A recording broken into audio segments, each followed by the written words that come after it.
Albert's Letter by Eleanor Solerstein.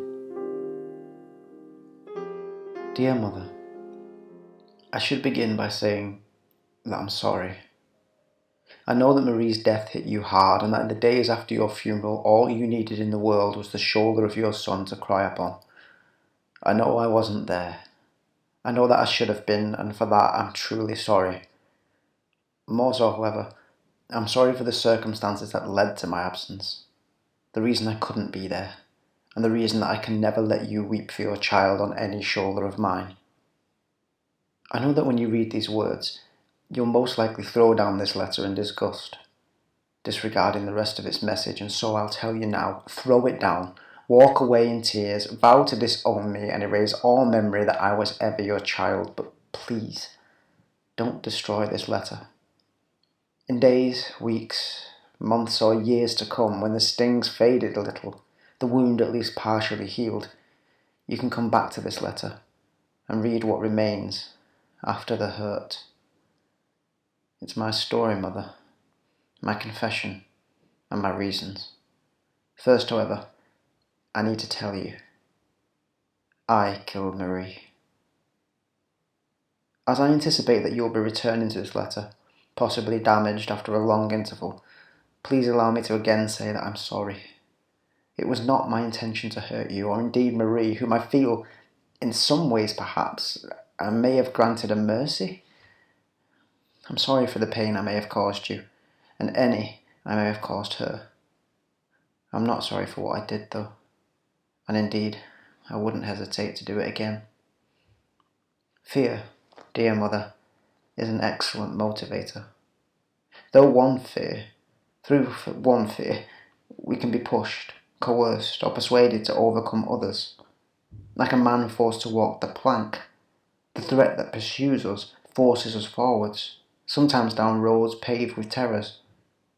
I have faced fear, Mother, horror beyond what you can imagine, and yet I hold no regret. Call me a coward, but fear forced my hand, a hand that I can still move. Marie was not that lucky. Do you remember, Mother, that really hot summer, when we filled buckets and mugs from the taps and had water fights in the street? How you scolded us half-heartedly for wetting the floor, then spurted us with water from a half-empty bottle of washing-up liquid, laughing and running into the street yourself. I can see your apron sodden, your hair, usually so tidy and neat, falling wildly out of place as you chased on the cobbled stones. Marie loved that. I remember her that day. I romanticize it. In my memory, her hair, hanging in straggly, knotted strands, drips, water that catches the sunlight, and she, laughing and giggling as only little girls can, desperately shakes her head so that the droplets fly at me.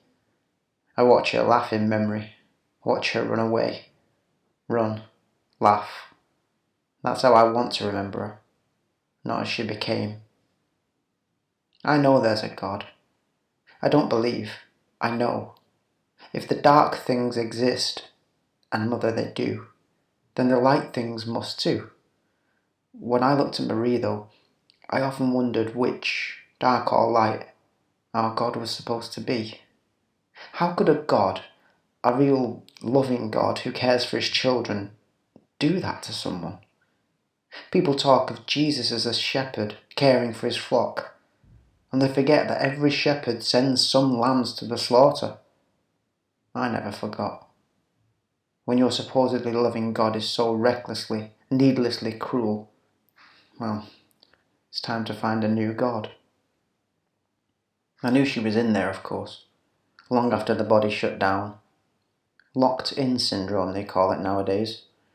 Locked in, but in there. Her brain was aware, she was aware, but she couldn't move a muscle.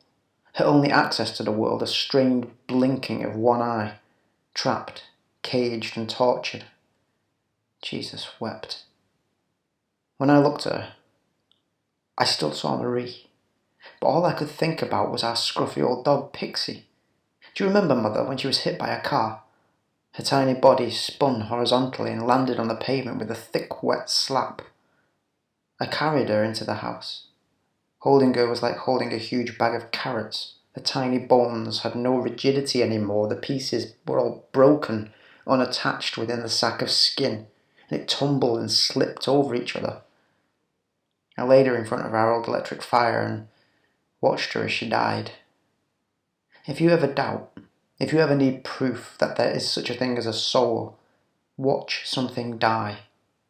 You see in a second the life disappear. The body's emptied, vacated, transformed. It becomes a shell, an echoing husk, still inanimate and empty. Pixie's carcass wasn't Pixie. Pixie was somewhere else. I saw the same in Marie, that separation of body and soul. But she wasn't somewhere else. She'd stayed here, awake. The body, the shell, was reduced to a husk. The spark and the animation, the spirit and the essence that was her remained. It lived within its vessel of flesh, its vehicle body that fades when we die, caught and cursed to like a living death. We're no more our bodies than a driver is a motor car, mother. The car can be crashed, dismantled, sold for scrap, whilst the driver who controlled it, made it race and spin, stop and start, gave it life, gets out and goes on. Marie's soul gave her car life, until the car was crushed, with the driver still inside. God shows us the soul is separate from the body by trapping one within the other. It's his cruelest joke. I never laughed. And Marie, poor Marie, couldn't. Run, laugh, nothing. That isn't fair. I wrote those words on the bedroom wall, behind the bookshelf. They're still there now. Run, laugh, nothing. Of all of the symbols I have used, all of those dark and twisted signs, it's those words and the accusation that they hold against God and his supposed purpose that remain the darkest. Marie saw me do it. I'd carried her, dead weight but far from dead, into my room and placed her on the bed. I wanted her to know that I knew she was in there, to know what the doctor had told me, why I was planning to do what I did, and that I knew she was in there and able to hear me. It was Dr. Linson, the same doctor who gave me a sticker for being brave when I was small, who burned the wart off my back and gave me syrup for my cough, the same doctor I trusted and respected as a friend. It was the very same who told me, "It'll happen to you." Some round here have called me a witch, but he, a doctor, like the oracles of old, told me the future. Not as a guess, but in iron, terrible certainties. It will happen to you. He'd done the tests, could tell from the blood. Suddenly the warmth was gone, and just like God, this familiar figure, who in a way I knew and loved, crushed everything that was me and mine into powder and wiped the dust from his hands. I would be inside, trapped like Marie. Run, laugh, nothing. It would happen to me. But it hasn't. Because unlike Marie, I've had help. My God doesn't love me, but my God at least is fair. In many ways, a doctor is similar to a witch. Both have their herbs, their potions and their books, and both can show what time conceals. Both, at times, are tiny gods. Where they differ is how they treat whispers in the dark. A doctor says they don't exist. A medium might turn an ear and listen. A witch, and only a witch, will choose to answer back. It took me a year to pay for that book. I had some savings squirreled away, but only half of the price that he wanted. I showed him my wage slips. I offered, if he would let me pay, to pay off the remainder in instalments. For me the clock was ticking, but for him it wasn't. He was unmoved. He'd made that mistake before, and in his experience, with a few notable exceptions, those acquiring such books weren't around long enough after receiving them to pay off their debts. Not those who owed to him anyway. I explained that being one of those exceptions was the crux of my plan. "Isn't it always?" he sighed, before adding by way of caution, "If the books work, you'll have debts enough, son. Full payment, in advance, no exceptions." And so, mother, I waited. Over that year, I read. I devoured with omnivorous greed every mention I could find of the occult, demonology, esoteric ritual magic. At first I refused to pay for other books, my sole object being to purchase that one volume that would give me what I needed, and instead travelled many miles, often walking, to numerous libraries and bookshops. Sometimes I'd set off at night and walk until dawn. I'd stay all day simply reading and making notes, and then, when night fell, I'd walk back. At length, however, I discovered that with parsimony verging on torture, I could afford to put more aside. Some days I ate only bread, sometimes nothing at all. But if it came to the choice, bread or books, I ate nothing. But I bought the books, scores of them. You'll remember, mother, how my body changed, how your boy with his ruddy cheeks withered and shrank across the months, until he appeared as nothing more than a skeleton upon which someone had crudely painted a skin. By the time of the year I looked at Marie, and I began to feel like her too. It started in my hands, a quick spasm, or a finger that wouldn't, when commanded, angle or bend the way it should. Sometimes the simple act of lifting a spoon from a meagre bowl of soup became a near impossible task. My hand, as if it was held by some other force, would twitch and tremble till it strained, and I pulled and twisted the sinews, my wrist trying in vain to control it. One terrible morning, I awoke to find that I couldn't lift my head. The muscles in my neck, as if dissolved in the night, seemed to have liquefied, losing all tension, all control. Eventually, with a screaming wrench, I rolled to my side, and the feeling finally returned. I lay on the bed, sobbing wildly, the panic and fear like nothing before. I looked down to find that I'd soiled myself for the first time since I was a child, and you had calmly cleaned me up. I panicked at the thought that I hadn't felt it. So hard gripped had I been by fear that I'd waited too long. The doctor had said around 3 years. Had I been cheated? Was it too late? Too late to add to my indignity? I vomited loudly. That, mother, is what real terror feels like.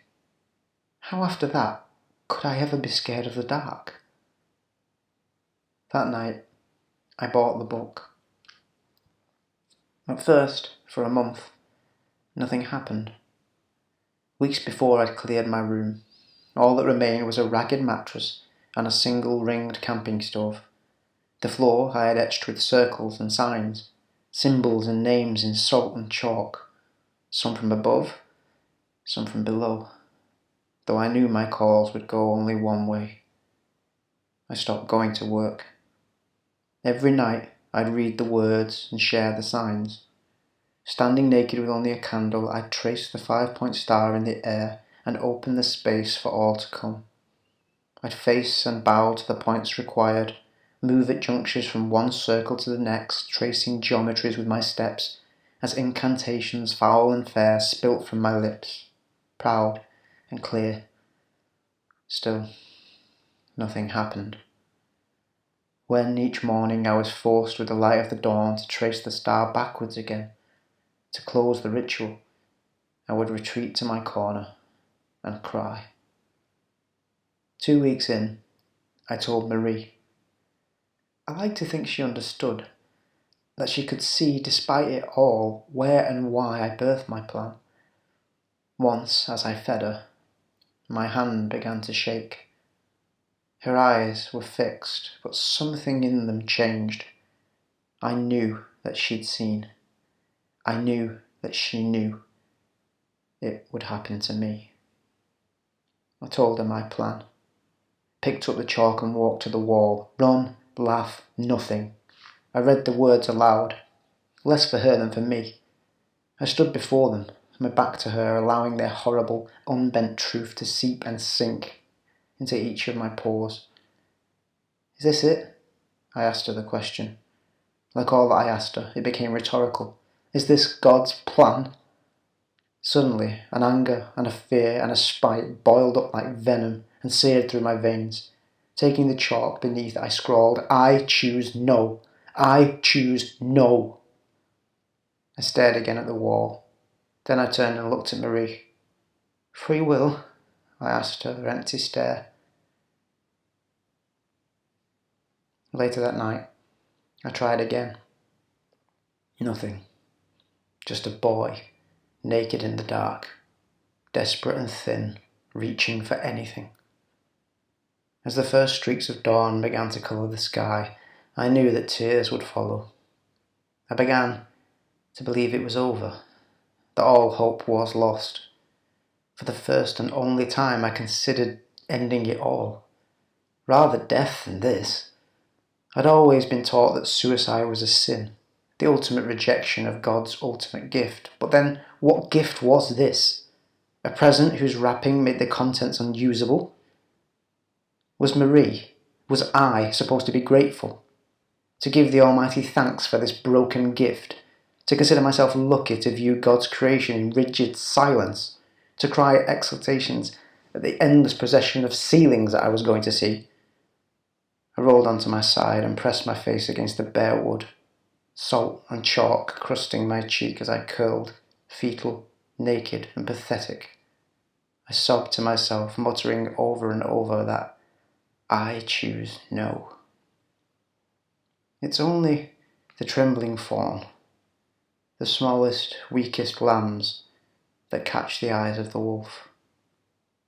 So it was with me, and so it must be always, for only in the pit, the depths of desperation, clawing the sand at this my lowest ebb, then, and only then, did someone hear my call. For the first time in my life, I heard whispers in the dark, but it wasn't God who answered. At first, I thought I dreamt it, that as I had so many nights before, I'd cried myself to sleep, and somehow I had dreamt this thin and whispering voice. I propped myself up and stared into the darkness, staring towards the corner, and I knew, toward the cupboard. I thought how, as a child, I'd peeked out from under the bedclothes, watched that door in horror, listening for a creak, watched for it to open just a tiny crack, for hands to slither snake-like out and grasp my leg. Now, sitting naked, a candle by my side, I stared again at that door, as something in there spoke. The candle by my side I knew was almost spent. Soon it would expire and I'd be there alone, in the dark. I held my breath and listened, straining now to hear, clawing at the silence, to the edge of sound. I sat in perfect stillness, every muscle taut, looking at the cupboard, listening for sounds behind the cupboard door. Something called my name. I stood, slowly, drenched in freezing sweat. I felt my breathing quicken as I forced myself to step, inching ever closer, as my stomach seemed to melt. I felt a wave of nausea rising from the pit and, swallowing hard, wiped at my mouth with the back of my hand. The voice was tinny, sounding somehow thin. As I padded closer, it seemed somehow to change, and through a shift in pitch, I heard the speaker smiling. I placed my hand on the handle and felt a pang of doubt. Was there really, here, behind this flimsy door, something I had conjured up? That through my lines and symbols, my mutterings and murmurs, I'd succeeded in dragging up here from hell? And if it was, if all of this was true, did I really want to see it? Did I want to see, to prove all of this was real? All the good and evil, all the gods and monsters? In truth, I didn't know. Did I really want it? It didn't matter anyway. I knew what I didn't want. So as my candle flickered and waned, I slowly turned the handle and drew back the door. The cupboard in my room was a room of its own, a recess, or a cubbyhole built into the wall. It stretched back for several feet. Now, standing before it, I peered into the dark. For a moment behind the door, dark was all there was, just a square of blackness cut from the cloth of night. But then, a glimmer, maybe 4 feet up, a highlight in the blackness, the teeth of a smile. There was nothing else, or nothing I could see, just the mouth and lips, the edge of a chin, hanging in the darkness like some wicked Cheshire cat. All the rest was darkness, all around was black, so the mouth just hung there, a sickly, sickening grin. The gums were swollen, bloated and pink, of a shade you would usually not find there, a slightly putrid rose. They bulged firm and plump with jagged, spaced-out teeth. The skin around them was milky white, which made the teeth seem yellow, stretching out to wicked points like the fangs of an animal. I stood in the darkness, and I felt my bowels give way. It never gave a name. It wasn't always there, and after each conversation it made me close the door, as if it didn't want me to see what it was doing. The voice was hideous. Every wretched syllable curled in clicks of spit, gobs of drool spilling over the red lips in long elastic stretches that disappeared below. "Hello, Albert," it said, with a smile that made me retch. I spoke into the darkness, to this lonely light. "I want it to stop. I want it not to happen. You can do that. You can make it stop." "Yes," it spilled, in awful liquid sounds. The light veered madly as the candle in my hands shook with the trembling and flicked wax onto the floor. I tightened my grip on its waxy firmness and, steadying my hand, raised my chin imperiously. I swallowed hard and stiffened my resolve. "Okay," I said. "Tell me how." I wanted to ask that first night, to tell this thing what I wanted, needed, and to have it take that prospect away. But I had read for nearly a year. By then I knew better. "I know, Mother, that you might not believe. Things in the cupboard. I'm sure you think I'm mad. But I am not mad, Mother. I'll tell you, it was there, as real as you and I. I could have reached forward and touched it. It was there, Mother, and it knew my name." Demons, I've read, are not to be believed. If they can, they'll trap you. If you give them chance to tell them what I wanted, I needed to be sure. Any request I made must be very carefully wrought. With just a single stray word, one turn of phrase, it can twist the meaning, and then it'll have you. So on that morning, I managed not to tell. I was brave, and I waited, Mother. In a way, you'd be proud. I knew already what the thing would want. Nothing is shown for nothing, naught done for naught. It would need a sacrifice, some spilling of blood. But when it finally told me, it hurt me just the same. I wrote my wish upon the wall, just as I had done at Marie's. I scratched and changed and mixed the words, working, toiling to get the phrasing just right. There must be no error, no room for manoeuvre, no room for it to twist my words. It needed to be clear, and it needed to take place. For the next 60 years, this is my wish. I do not want to end up like Marie. No locked-in syndrome will ever touch my body. In that time, I want my soul to be encased in moving tissue, to be able to go outside, to feel the sun upon me, to interact with the world around me. I will grow old, healthy, and strong. I want my limbs to move. In the event, I lost myself, deviated slightly. Still, my words were clear, and I know that thing was listening. A slow, mocking laughter before I heard it say, "Thy will be done, Master. Thy will be done." It was 2 days later that I killed Marie. The thing had said it needed her. For all I wished to happen. In the softest way, a pillow across her face. I watched again as soul left flesh, unmoving tissues, limbs that do not move, never able to go outside to feel the sun upon her, never interacting with the world around her. I took her life, and I offered it to that thing in exchange for mine, so that I could be free. I chose no.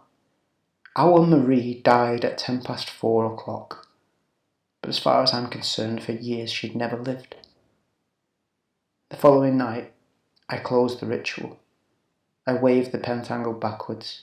I dismissed that thing that asked such a price. It's been a year since that night. All my symptoms have gone. The new doctor says it won't happen to me. Yet I'm still not happy. For how could I be, Mother? My Marie is gone. Gone to who knows where. As the thing left that night, slithering back from wherever it came, it smiled again and laughed. Then it hissed the words that cut me to the bone. You will get your miracle, all that you have wished. You who never asked that both of you be well. I know. I didn't, Mother. I will always know. That will be my punishment for the next 60 years. I love you, Mother. Your son, Albert. The words I've reproduced above were written sometime in the early 1960s. They represent a letter that extends to multiple pages and which, as you have read, take a very unusual direction. I found this letter in 2001 pressed between the pages of a Bible belonging to my great-aunt. Despite having never been close to her, and indeed only having a faint memory of having met her once during my childhood, as her only surviving relative, I was left both her house and its contents in her will. It was whilst clearing the house and looking through her sundry belongings that I stumbled across the words I've transcribed above. It's worth noting that in the form that I possessed them, these pages were in poor condition, having been torn and later taped back together.